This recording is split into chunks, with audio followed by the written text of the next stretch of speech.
আসসালামু আলাইকুম গাইস, কেমন আছেন আপনারা সবাই? আপনাদের জন্য আমি আজকে একটা পুটিংয়ের রেসিপি নিয়ে আসছি। প্রথম দেখুন, এখানে চুলার মধ্যে আমি একটু ক্যারামেল তৈরি করে নিতে আসি। তো আমি চুলার আঁচটা কমায় কমায় কিন্তু এই পাড্ডার ভিতরে ক্যারামেলটা তৈরি করবো। আর আমি অল্প একটু পানি দিছি, দিয়ে কিন্তু ক্যারামেলটা সুন্দর করে তৈরি করে নেব। আর যখন সুন্দর করে একটা কালার হয়ে আইব ক্যারামেলে, তখন কিন্তু আমি ক্যারামেলটা নামাই দেবো। তো দেখুন, এদিকে আমার ক্যারামেলটা কিন্তু সুন্দর একটা কালার হয়ে গেছে গা। আর এখন আর বেশি কালার করবো না, আমি এখন ক্যারামেলটা নামাই দেবো। তো আমার ক্যারামেলটা দেখুন এদিকে হয়ে গেছে। এখন আমি দেখুন একটা পাতিলের মধ্যে ডিম নিতেছি। তা আমি এখানে 5টা ডিমের পুডিং বানাবো। তা আমি দেখুন এক এক করে 2টা ডিম বাইঙ্গা দিয়ে দিলাম এখানে। তো আর বাদ বাই ডিমটিও বাইঙ্গা দিয়ে দিতেছি। তো সবটাই ডিম বাইঙ্গা তারপরে কিন্তু আমি এই পাতিলটার ভিতরে রাখতেছি। আর পাতিলটাতে লইছি যাতে ফেটতে ভালো হয়, এই জন্য। তো দেখুন এদিকে কিন্তু আমার ডিমটি ফাটা হয়ে গেছে। তো ডিমটি ফাটা, ডিমের একটু ময়লা পড়া ছিল, ওইটা আমি উঠায় ফালাই দিতেছি।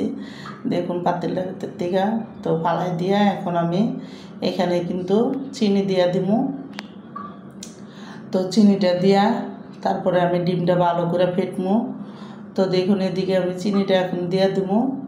তো এখন আমি চিনিটা নিয়ে আসলাম।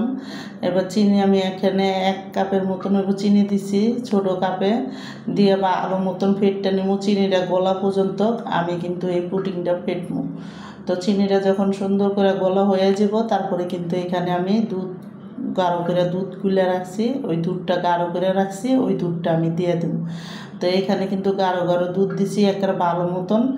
গুঁড়া দুধটা দিয়েই কিন্তু আমি আজকে এই পুডিংটা বানাইতেছি। তো দেখুন এদিকে কিন্তু গাঢ় করেও দুধটা যখন গোলা হয়ে গেছে গা, তখন কিন্তু আমি এখানে দুধটা ঠান্ডা করে তারপরে দিয়ে দিলাম। তো দিয়ে এখন আমি ভালো মতন ফেটটা নিব, আর একটু ফেটটা তারপরে যেই বাটিটার ভিতরে দিব, ওই বাটিটার ভিতরে আমি সাইডটা তারপরে দিয়ে দেব। তো আমার এই পুডিংয়ের রেসিপিটা যাদের পছন্দ তারা লাইক সাবস্ক্রাইব দিয়েন, প্লিজ আমার ভিডিওটা বেশি বেশি শেয়ার করে দিয়েন আর সাবস্ক্রাইব করে দিয়েন। আর এইভাবে একবার হলে পুডিং বানায় খেয়ে দেখেন, অনেকই মজা লাগে। তো আমার দেখুন এদিকে পুডিংটা সুন্দর করে কিন্তু আমি একটা ফ্রাই প্যানের ভিতরে বসাই দিছি। আর আমার পুডিংটা দেখুন কত সুন্দর করে হয়ে গেছে গা। ভিতরে যখন হয়ে গেছে ঠান্ডা করে, তারপরে কিন্তু আমি দেখুন পুডিংটা এখন একটা প্লেটে উঠাই নেব। আর উঠাইয়া এখন কিন্তু দেখুন আপনাদের দেখাইতেছি আমার পুডিংটা কিন্তু সুন্দরভাবে হয়ে গেছে। আর এখন আমি পুডিংটা কাটটা আপনাদের দেখাইতেছি। দেখুন ভিতরে কত সুন্দর পুডিংটা হয়েছে, আর পুডিংটা কিন্তু সুন্দরই হয়েছে। আর এই পুডিংটা খাইতে অনেক মজা লাগছে। তো দেখুন এদিকে আমার পুডিংটা কিন্তু সুন্দর করে বানান শেষ, আমি এখন রেখে দিলাম ভিডিওটা। তো দেখুন হয়ে গেল গা পুডিংটা। এখন দেখুন কত সুন্দর পুডিংটা হয়েছে, রেখে দিলাম।